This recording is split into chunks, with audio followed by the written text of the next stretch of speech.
Thank you so much. I'm glad to be here tonight. And as I prepared a few comments, it was kind of hard to focus because there's so much we could talk about. So I just chose a few items to kind of give our discussion and collect some of my thoughts together.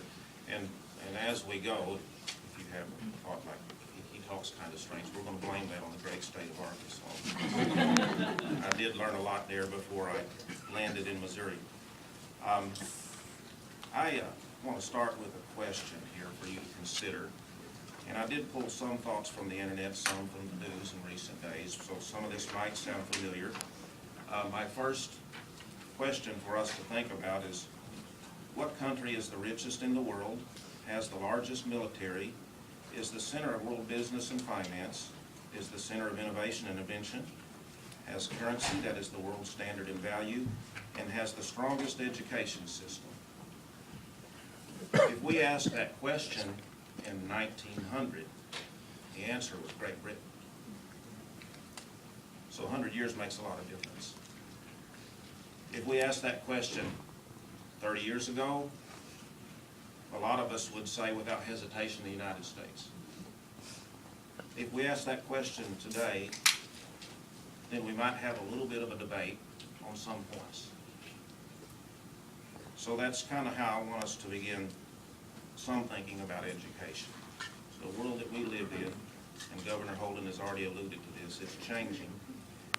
And education, and I say this without apology, we have a lot of good people in education doing a lot of great things. But we're not changing fast enough to keep up. And that's me just being frank.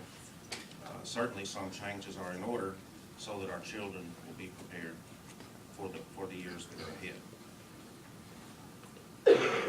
Back about 1980, maybe a little earlier, a lot of people were talking about how Japan is rivaling the United States in economics and in education and elsewhere. And now a lot of the talk is about China. Some of the same things are said about China now that were said about Japan maybe 20 years ago. And now a lot of talk is about the oil-rich countries who are basically making a lot of money from us, and their standard of living and their influence is increasing as a result of that. And I say all that to say this: we can see right before our eyes on the headlines of the newspaper how the world is changing and the United States is changing. And in some ways, we're really having to try hard to keep up. And I think that we all can acknowledge that. I looked at an AP story dated March 25th, which is not too long ago. The story said, from the perspective of many other countries, China being one of them, they still view the United States as being number one in so many areas. They look at the United States as leading the way still in technology, business, research, the military. They look at the United States as someone that they have to catch up with. And what I found interesting when I looked at that news story, and basically the story and the headline said, other countries still see the United States as number one. 20 years ago, that wouldn't have been in the paper because it wouldn't even have been news.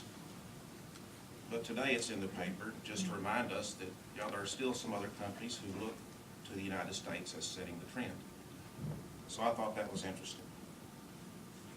When we talk about China and other countries like India, I thought this was an interesting fact.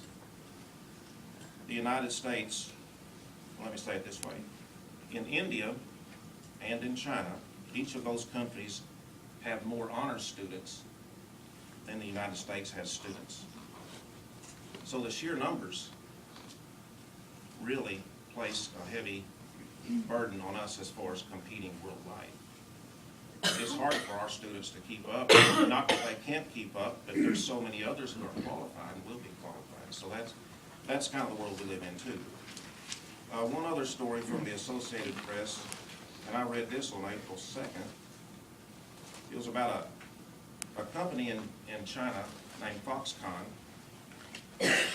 The story was about them being forced to improve their working conditions. They have 1.2 million employees. So this is not like a shoe factory in a small Missouri town. It's pretty big. But improving their working conditions wasn't what caught my attention. What caught my attention was something down in the article that said Foxconn produces 40% of the world's electronic products. And they do this for companies like Apple, Amazon, Dell, and Hewlett-Packard. Now, we all love our iPhones and our iPads. I've got mine. And but our appetite for those things forces us to do business with China if we want those things at the current prices. So we can see, just from reading the paper, how things are so connected. And I'm going to wrap up my opening comments on a little bit of a personal note. I have 3 children, 2 sons and a daughter. And I won't start bragging about them, because then you start showing pictures there. My oldest son is 24. My second son is 19.